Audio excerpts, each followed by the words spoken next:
नमस्कार, मी Shweta Pawar, city TV लाईव्हच्या बातमीपत्रात आपलं स्वागत आहे। बाळीवेस परिसरातील श्री मल्लिकार्जुन मंदिरात आयोजित महाप्रसादाचा हजारो भाविकांनी लाभ घेतला। बुधवारी श्री मल्लिकार्जुन मंदिरात श्री मल्लिकार्जुन नंदीध्वज सराव मंडळाच्या वतीने नंदीध्वज सरावाची सांगता महाप्रसादाने करण्यात आली।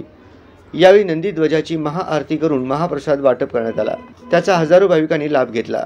मंदिरात दर्शनासाठी भाविकांनी गर्दी केली होती। यावेळी नंदीध्वज सरावधारक मोठ्या संख्येने उपस्थित होते।